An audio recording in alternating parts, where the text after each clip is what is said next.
Hello, everyone, and welcome back to another episode of the Polish Dragon PI Show, where I, Steve Zimkowski, the author of the Polish Dragon PI book series, shares with you old radio shows from the 1930s, 40s, and 50s pertaining to the private detective genre. Before we get started, I can finally share with you who the finalists are in the Shamus Awards for the short story category, the ones that I was a judge with. So, No Place for a Dame by Laurie Armstrong, Charlie's Medicine by Libby Cudmore, A Jelly of Intrigue by O'Neill de Noux, The Pearl of Antilles by Caroline Garcia-Aguilera, Bad Actor by Elliot Sweeney. Those are the finalists for the short story in the Shamus Awards. If you are interested in looking in the other categories, you can go to the Private Eye Writers of America, look up Shamus Awards, and you'll be able to see all the finalists for the other categories. So this week, we have The Shadow, and everybody remembers that. What evil lurks in the heart of men? The Shadow knows. And this week, we're doing The Mark of the Black Widow. So without further ado, sit back and relax and take a journey back in time to when radio was the only form of home entertainment. And here we go.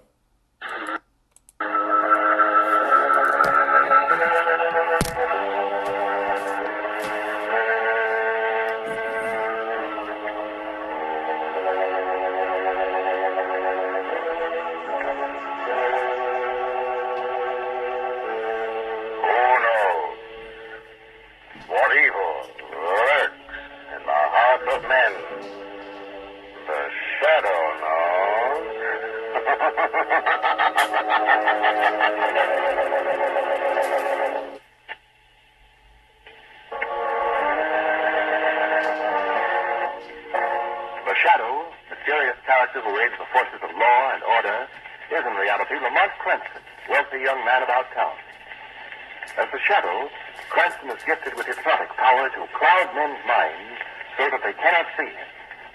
Cranston's friend and companion, the lovely Margot Lane, is the only person who knows to whom the voice of the invisible shadow belongs. Today's story, The Mark of the Black Widow.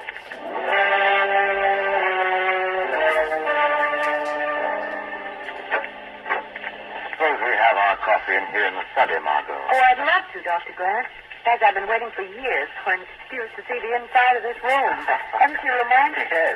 If I'd anticipated this opportunity, Dr. Grant, I'd have brought along my camera and notebook. I see. I think you have an exaggerated idea about the contents of this room. Oh, but it's fascinating. Just look around this place, Lamont. Mummy cases, statues, and old stone carvings. Yes. I presume that most of these pieces are Egyptian, aren't they, Dr. Grant? Yes, that's right. I did a good deal of work in Egypt about 20 years ago. You know, excavations and that sort of thing. I should imagine that there's a fascinating story that goes with every one of these relics. Some of them have a legend, yes, Margot. About a pharaoh's curse, perhaps? Or an evil spirit?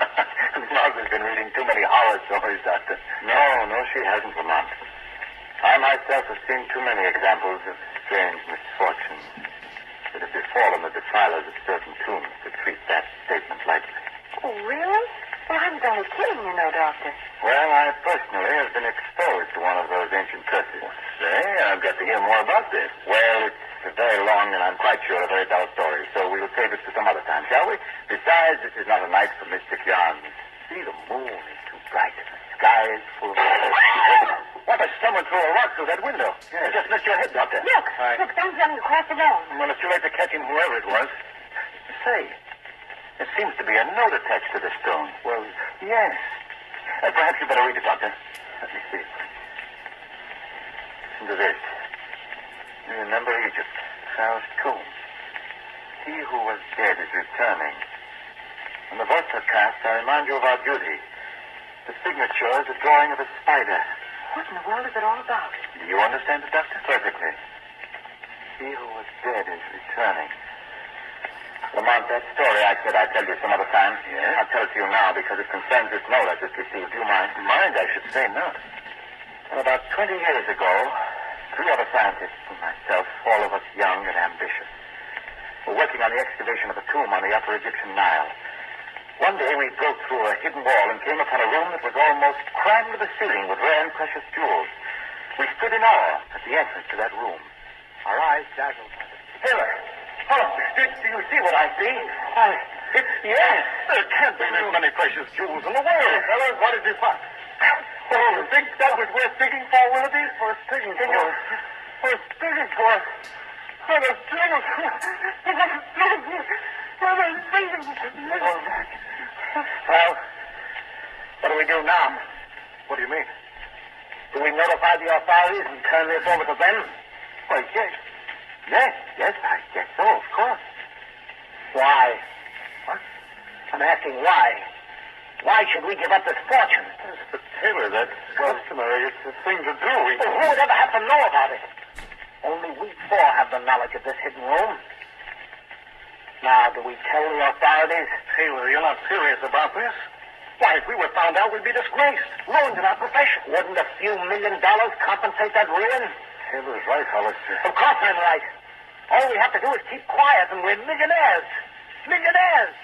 Why, we could buy the world! So you see, Margot and Lamont, three of us did keep quiet. But Hollister talked. She told the authorities about our discovery. We were all resentful of what we thought was his disloyal treachery. We even made idle threats on his life. Yes, I was in accord with the others. My only excuse now is that I was very young. However, we soon forgot those threats as we lost ourselves in hard work. And then one day, when our job was almost done, the four of us were standing in the main excavation. Suddenly, we heard a shout of warning from the bank above. Look out! Look out below! The wall is caving in! Frantically, we scrambled for the opposite embankment. Then from behind us, we heard a cry of distress. Wait! I twisted my ankle! Help me! It was Hollister. We turned, started back to him, and then... We were too late. Hollister was buried beneath that avalanche. Oh. Laborers dug for his body all that night and into the next day, but it wasn't found. And the next evening, we sailed for the States. What a horrible death. No, you're wrong. You see, Hollister didn't die. What? We learned later that he reached one of the tunnels before the landslide occurred and covered him. And 3 days later, he emerged from the tomb alive. Well, that's remarkable. But say, that's part of the message then. He who was dead is returning. Exactly. Hollister came back to the States today. He's been in Egypt all these years. Done some remarkable work, too. What does the rest of the message mean? About doing your duty when the votes are cast. Well, you see, Hollister's name is up for membership in the American chapter of the Royal Order of Scientists. Perhaps he feels that we will blackball him because of our ancient grudge. Is it quite an honor to belong to the society? A greatest honor that can be bestowed on a scientist. Naturally, Hollister's anxious to get it. Then you think this message is from Hollister? I'm not sure. But he has nothing to fear. Neither Taylor, Willoughby, or myself have any ill feeling toward him. How does he feel about all of you? Oh, that's a different story.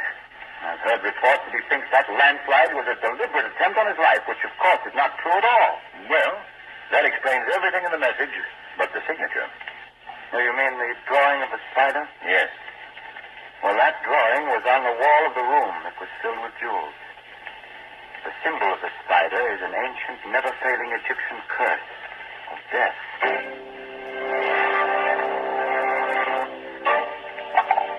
Next member will vote, please. Next, put the ball in the box. Your vote, if you please, gentlemen. Place ball in box. Cast your ballot. Ball in box. Your ballot. Ballot. Mr. Raymond Hollister. Yes? Will you stand, please? You have petitioned for membership in the Royal Order of Scientists? I have. I regret to inform you, sir, that one black ball having been dropped in the box, your application is rejected. I knew it. I knew they'd do this to me. Mr. Hollister, please. This is their second attack on me. And believe me, this time it shall not pass unanswered.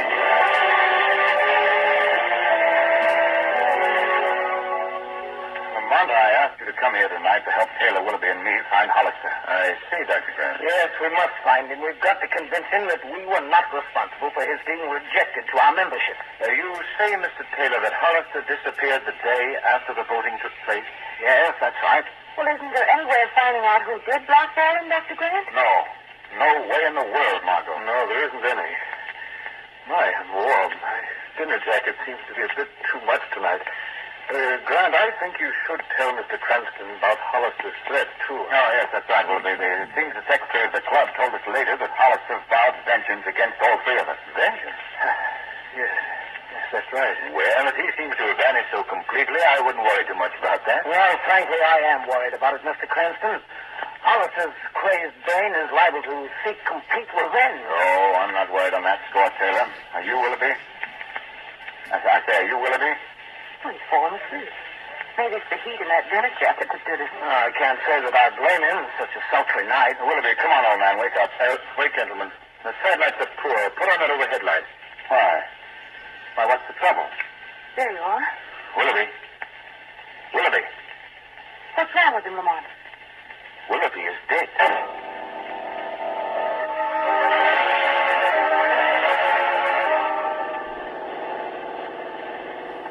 Well, Lamont, where are we going tonight? None of the explorers get together? No. Well, why all the mystery? Just who are we going to visit? Mr. Willoughby. Oh, I see. Well, that's it. Mr. Willoughby? He's dead, Lamont. Yes, I know. Well, did you plan to meet him at any special place? Oh, yes. Under an old tombstone, perhaps? Oh, no. A much cheerier place than that. Where? The morgue. Oh, well, the what? I'm very curious to learn just why Mr. Willoughby died so suddenly. Well, are you going to examine his body? Well, not exactly, Margot. That's going to be a job for the shadow.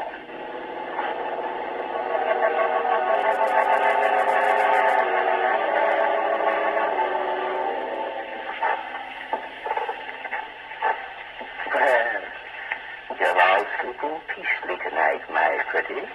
Yes. I like to see that. It shows that we're all friends here. Yes, all friends, yes. This is down. I must open it. Oh, you're rather standoffish, my pretty. Oh, no, you're not too pretty, are you? But you see, I like the lids open so that you all may become acquainted. You're all brothers now, you know. Yes, brothers in death. Whether you be rich or poor. Hey? Old man. Hey, stop that. What was that? Did someone speak? I spoke. Oh, who are you? I am called the Shadow. The shadow. But I don't see you. No, my hypnotic powers have clouded your mind, made me invisible to your eyes. Oh. And that's very clever, yes. Very clever. Yes, you're a remarkable man, Mr. Shadow. Take it on the word of the morgue keeper. These bodies, all these bodies here, are they in your care? Oh, yes, of course. Among these bodies is there one named Willoughby. He came here last night, died very suddenly. Oh, that one, yes. He's over there on that table. He was a heart case, you know. Have you yourself noticed anything unusual about the body? No different from the others.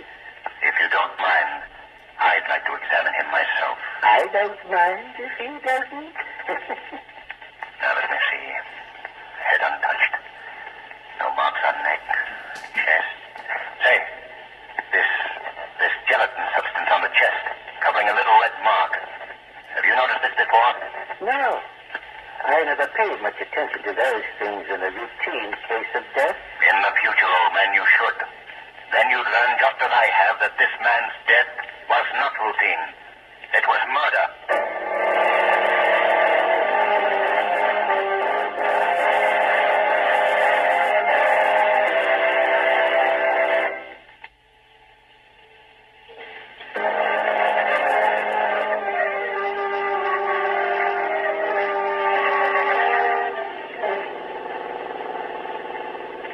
Who are we visiting now, Lamont? The morgue? No. Mr. Taylor and Dr. Grant. Live people. They may not be before we get them. What do you mean, Lamont? I just examined Willoughby's body in that undertaking caller. And? Mr. Willoughby was murdered, Margot. Lamont, how? I don't know yet. Then Hollister did carry out his threat. How'd you go, Margot? Too early to accuse anyone right now. Have you notified the police, Lamont? No, I didn't think it advisable yet. What makes you believe that Mr. Willoughby was murdered? A red mark that I discovered on his chest. A red mark that was covered with a gelatin-like substance. Lamont, come in. I left the door open. Oh, Miss Lane, I didn't realize that you'd come along. You must pardon my appearance, That's please. all right, Doctor. I've seen men in a shirt sleeves before. Come into the study. Taylor's here. I called him. Come along, Mother. Oh, good evening, Mr. Cranston. Oh, you too, Miss Lane. I Good really evening, Mr. apologize once more for my appearance, Miss Lane. It was so warm. Oh, think nothing of it, Doctor. I have a dressing gown around here someplace. Knowing the doctor as I do, Miss Lane, he won't feel easy until he's properly attired. Here's your dressing gown, Doctor. Oh, thank you. Thank you, Taylor. There we are now. What is all this about, Lamont? Well, Dr. Grant, first of all, I have just learned that your associate, Mr. Willoughby, was murdered. Murdered? Hollister's making good his trade. It's too early to accuse anyone yet, Mr. Taylor. Our main concern now is to save both of you from meeting Willoughby's fate. Oh, is there really any danger? Yes, I'm sure there is. But, Lamont, how do you... Dr. Grant. Slick, catch him. He's falling. Dr. Grant, Margot, get that chair over here. Dr. Grant. He's dead. No. Oh, this is too much. I'm the last one left. I'm going for the police. Come back here, Taylor. No, I'm going to protect myself. Oh, that was a silly thing, but... Margot, come here. Yes. Look here. Do you see this red mark on the doctor's chest? Yes. The same gelatin substance, the same I found on Willoughby. But this time I recognize the mark. What is it? It's the bite of a poisonous insect. And unless I miss my guess, that insect is a spider. The ancient Egyptian symbol of death.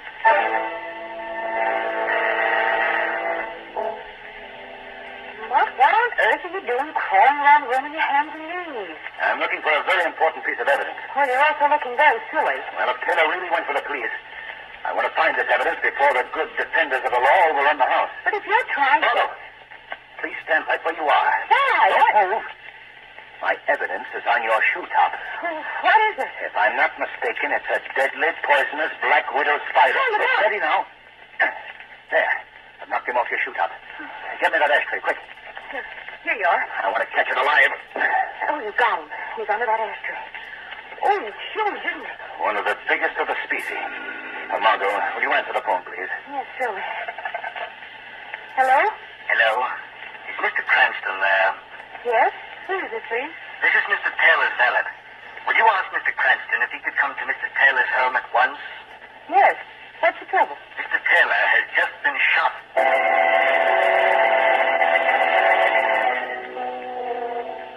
Right this way, sir. Have you called a doctor? The doctor just left, sir. The wound serious? The doctor didn't tell me, sir. In this room here, sir. Oh, thank you. All right. Is that you, Cranston? Yes, Mr. Taylor. How are you feeling? Oh, fair. Just fair. The bullet grazed my shoulder. Well, tell me, what happened? Well, I really don't know. I thought that you left us to go to the police. Yes, that was my intention, but when I left Dr. Grant's house, I saw someone lurking in a doorway across the street, and I became panicky and came right here to my study, intending to call the police from here. I see. And then what happened?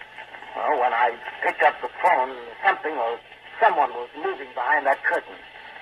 I replaced the phone, and then the shot was fired. That's all I remember. I see.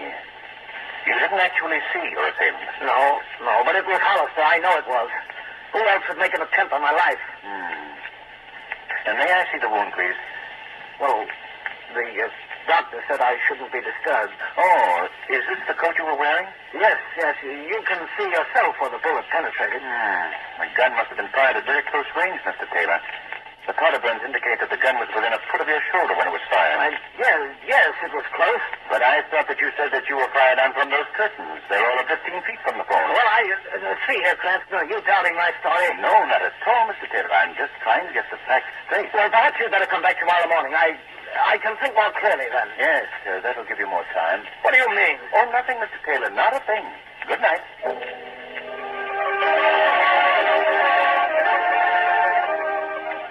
Margot, I called to tell you that I'm sending that box containing the Black Widow spider over to you in the morning. I want you to take it to Mr. Taylor's house. You're to seek advice from him as to whether or not it's really poisonous, and pay particular attention to his reactions. In the meantime, the Shadow has a call to make.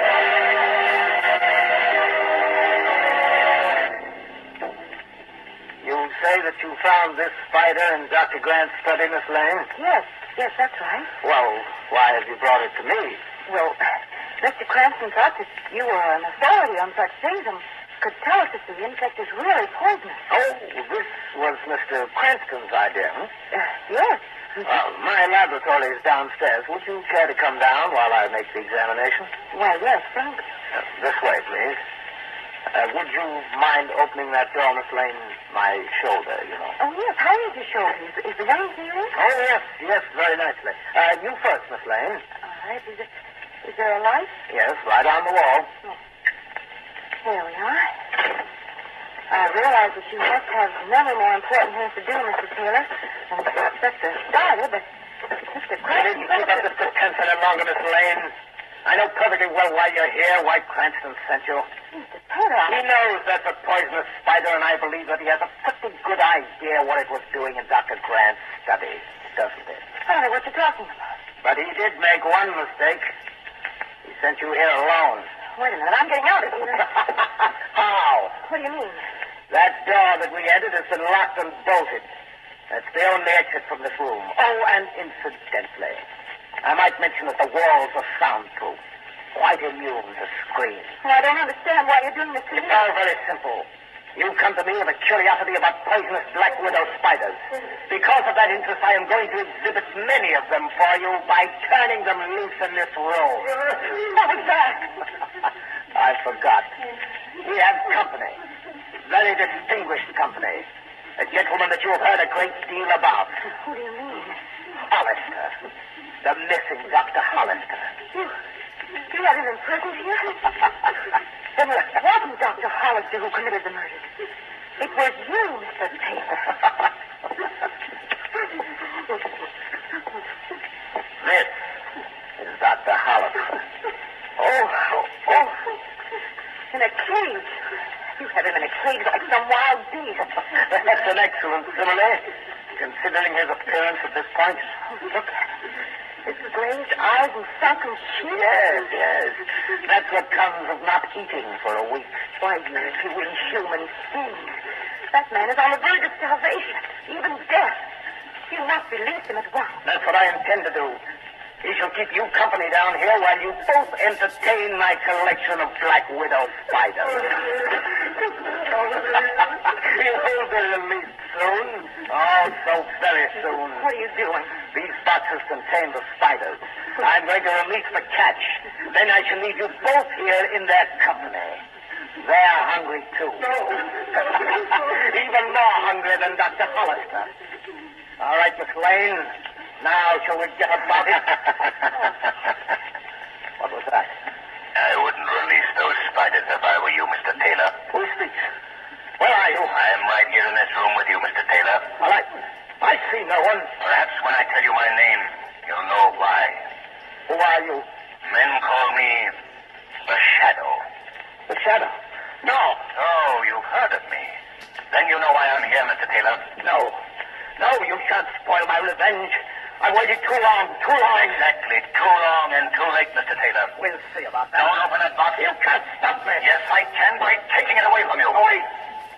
What happened? Give me back that box. So you can add to your list of victims. Sorry, Mr. Taylor. What do you mean? You've already killed Willoughby and Dr. Grant. Oh, so you know that, do you? Well, what of it? What if I did kill them? Why? Why did you do it? Because I wanted to avenge the wrong that was done me by Hollister. He cheated me out of a fortune.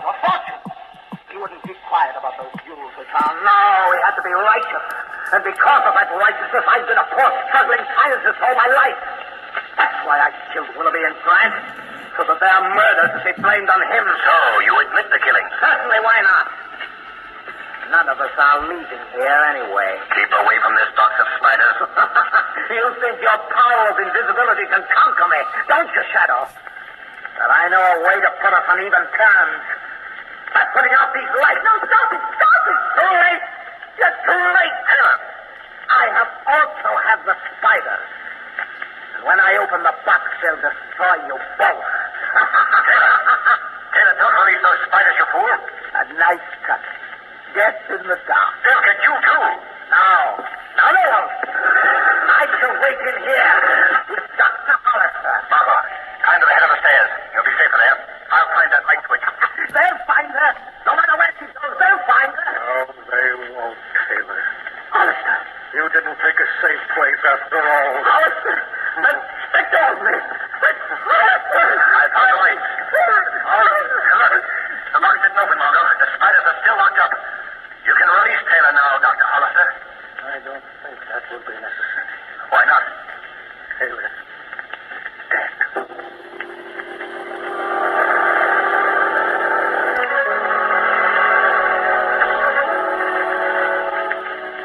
So you see, Margot, when I explained the whole case to Commissioner Weston, he agreed that Taylor's death should be listed as accidental. Now, how is Dr. Hollister? Oh, he'll be all right in a week or so. Well, now, how did Taylor ever get the spider to bite Willoughby and Dr. Grant? It was a rather ingenious device. Do you recall the gelatin-like substance that I found on the bodies of both men? Yes. The spider was encased in a specially prepared capsule, which in both cases Taylor slipped into the clothing of the murdered men. This capsule melted when exposed to heat, the heat of a human body. Our boy was very clever.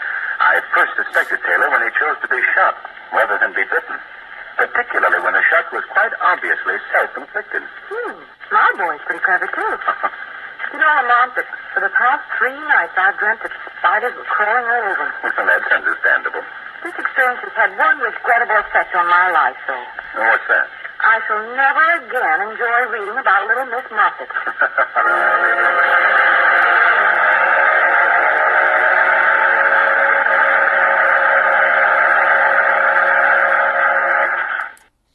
And that ends another episode of the Polish Dragon PI Show. You were listening to The Shadow in the Mark of the Black Widow. If you are interested in any of the Polish Dragon PI books, you can get them at www.polishdragon.com, and they also are available on Kindle for just 99 cents. That's right, Kindle, just 99 cents. If you do not have a Kindle tablet, you can download it to your regular tablet, your laptop, or even your iPhone. Just download the Kindle app, and you can go ahead and buy the PI books for just 99 cents. Thank you so much. Talk to you all later. Bye-bye.